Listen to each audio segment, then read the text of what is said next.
Welcome to the market recap presented by Tackle Trading. Get in the game.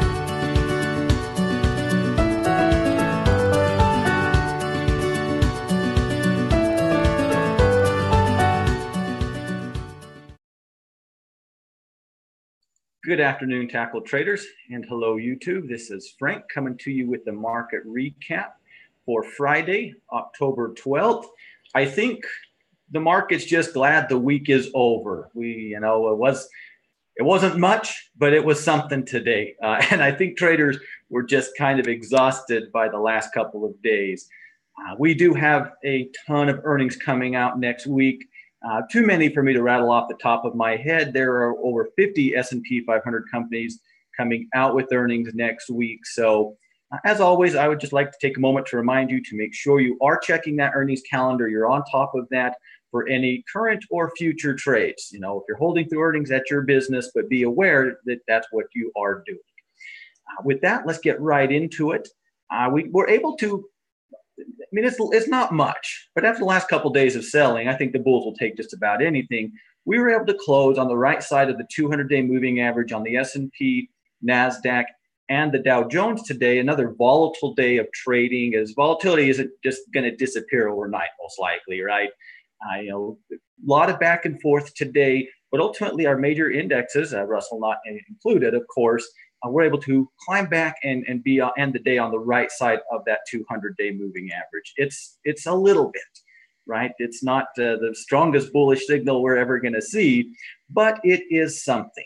So as we go into next week, let's see how we react. Now, one great thing about today's action from a market perspective overall is we need to build a support level. Over the last couple of days of trading, we've just not had any support levels build, right?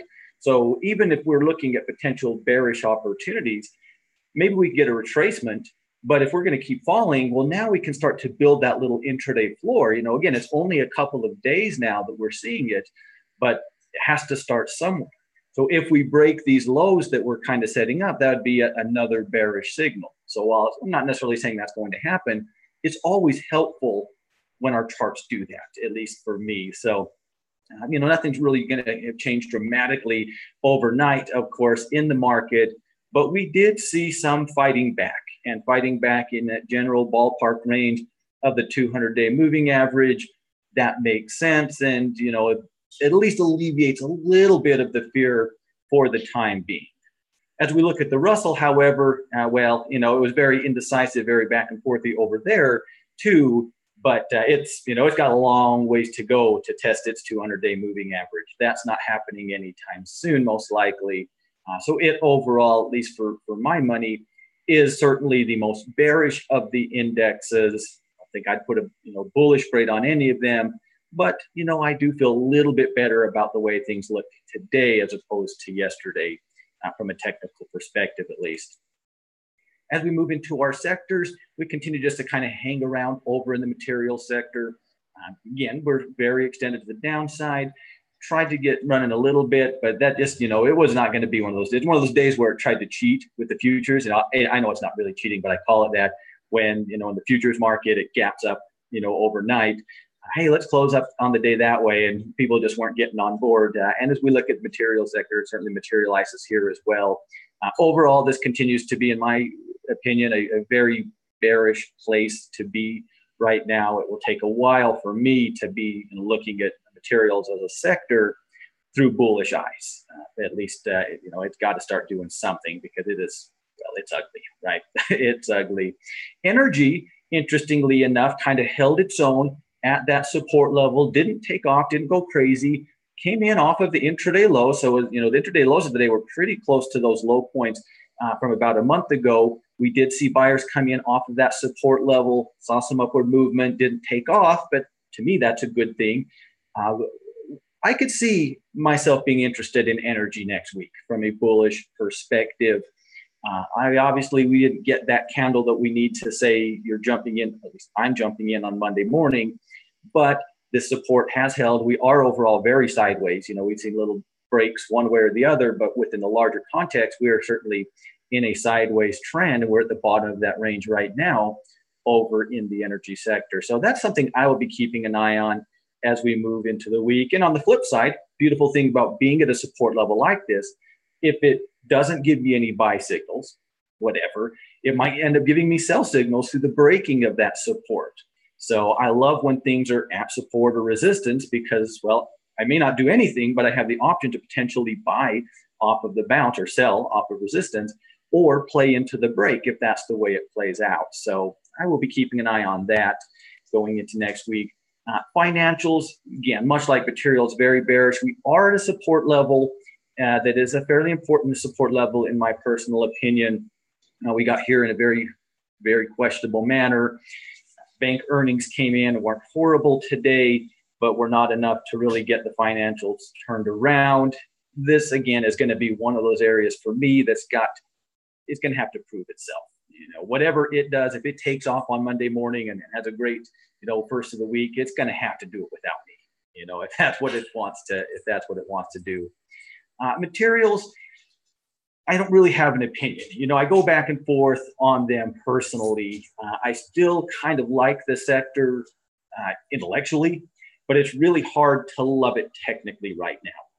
What I'm hoping, and I wouldn't be surprised to see this, but what I'm hoping to see happen is a little bit of a rally up, and then that would start to look like a bearish retracement, some bearish money to come in, and then catch its footing and take out whatever that high was. Now, I'm asking a lot, but hey, as I've said before, it doesn't hurt me to ask, right?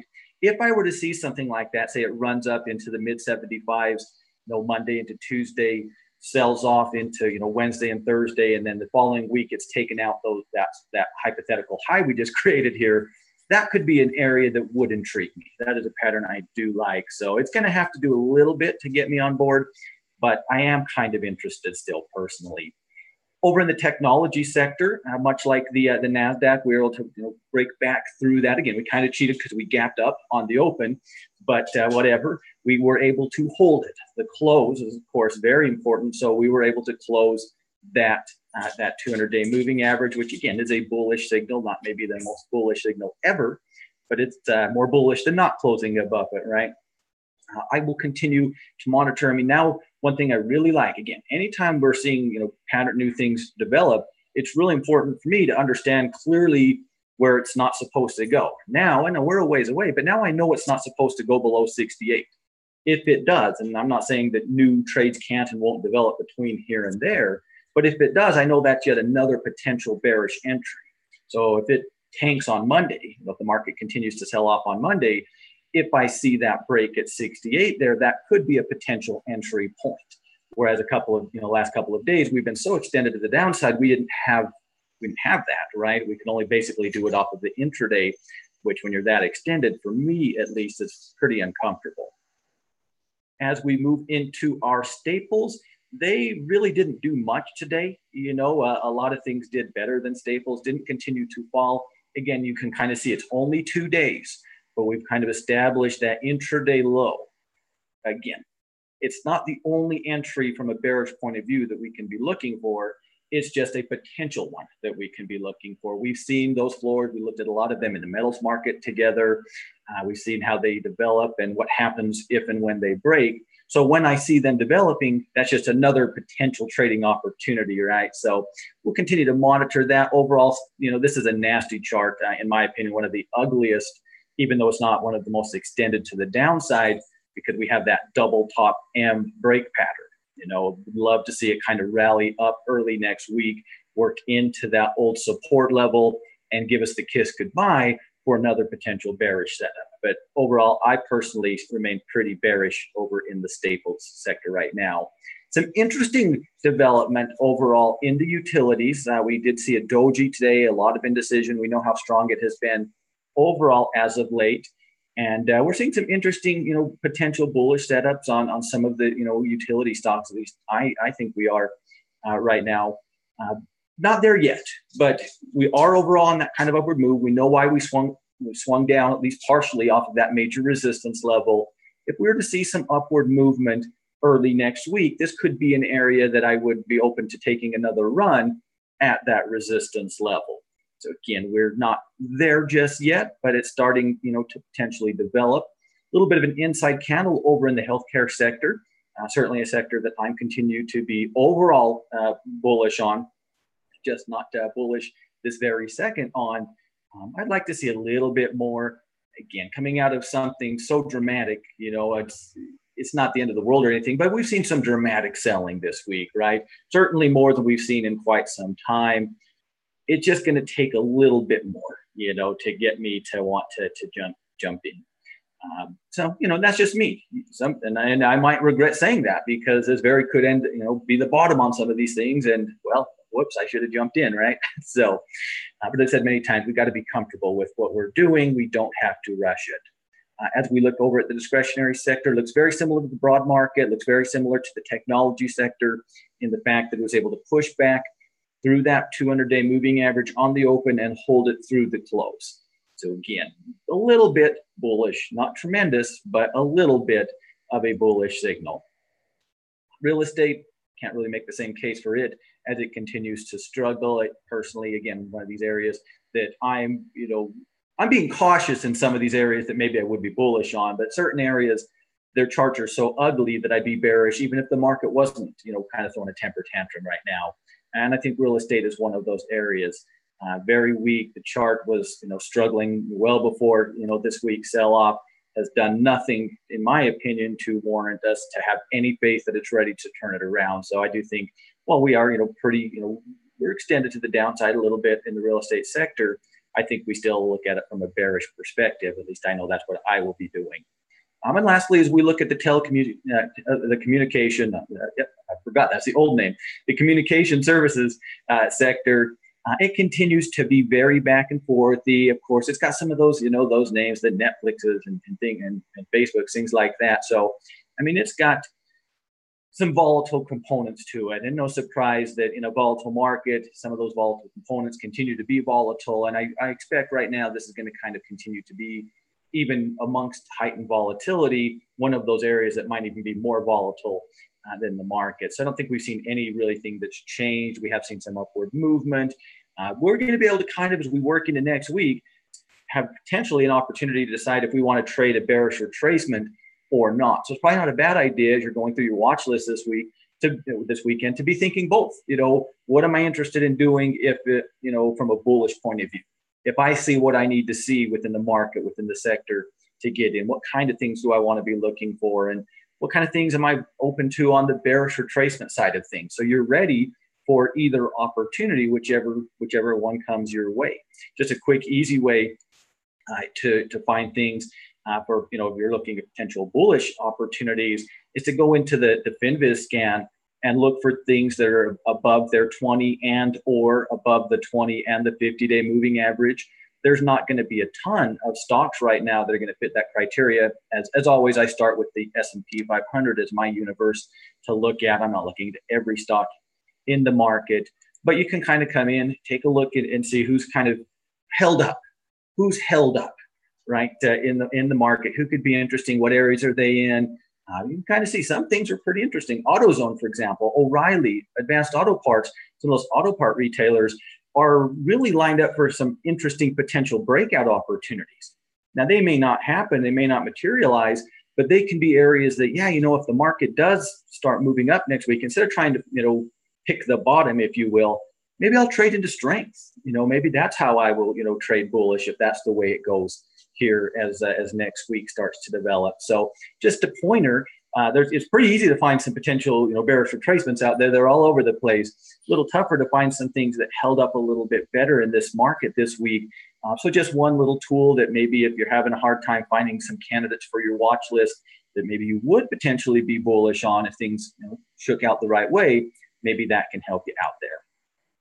As we shift into our dollar, started to bounce back today, pretty much kind of that top of that old trading range. I think you could look at this from a bullish retracement perspective if you wanted to, if we were to see some upward movement on Monday, basically off of that old breakout point. We know how, that 95.50-ish area has been a big deal for it. If we were to see some upward movement off of that, I could see a case for, bullish entry point at that point in time.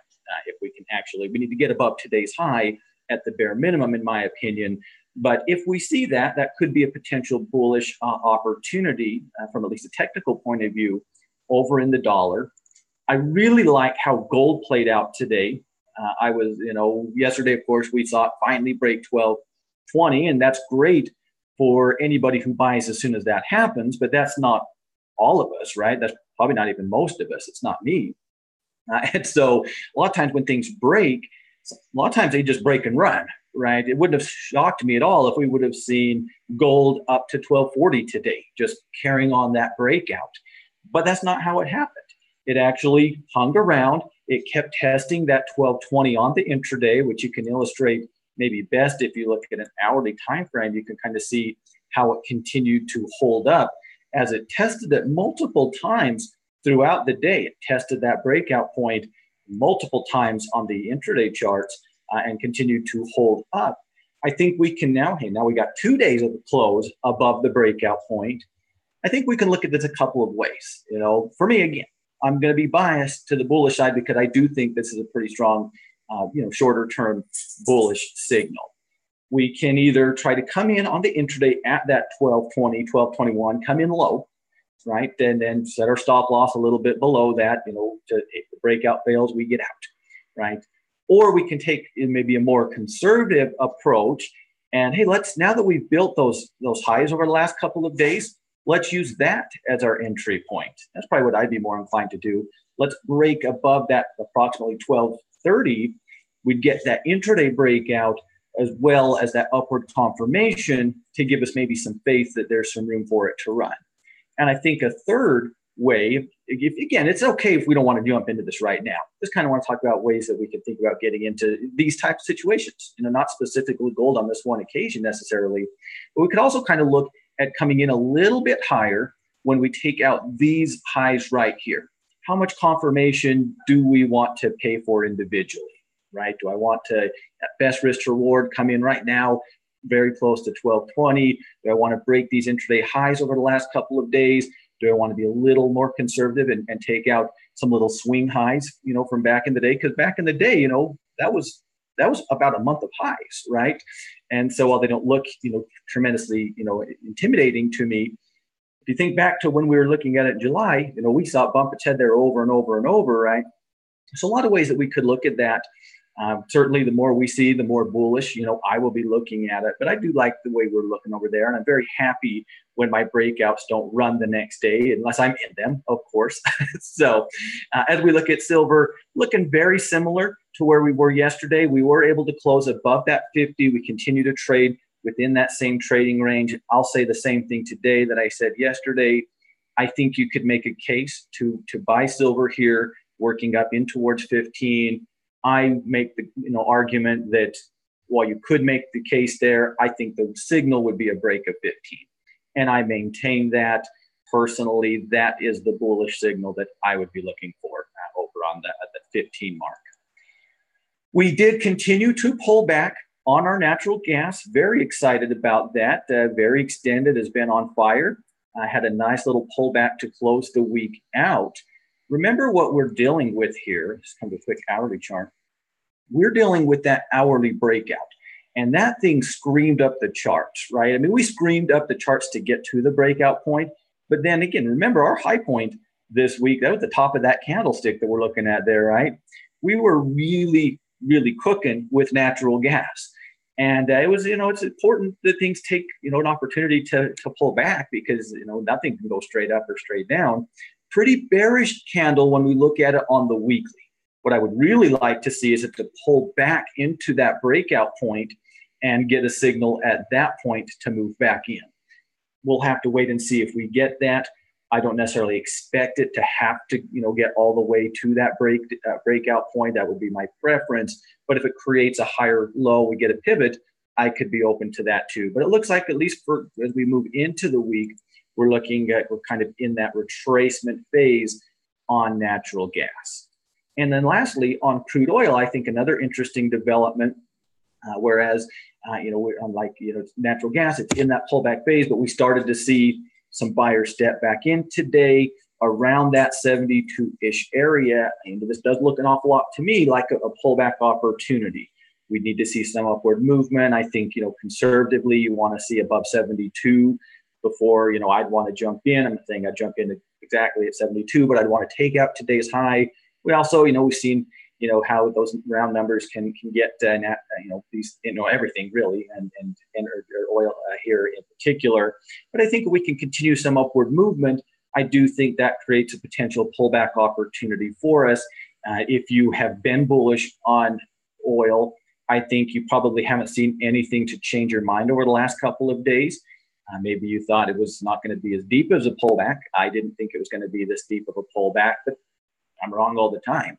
I was watching for a pullback from a bullish perspective. And so now that I'm starting to see my footing there, I think that this is something as we get into the early part of next week, we can keep an eye on for some potential opportunities. And when you kind of line up what we're kind of seeing here in crude, energy at support, we can maybe look at some of those energy stocks as well, if that's something that we're interested in doing. So there could be some interesting opportunities next week.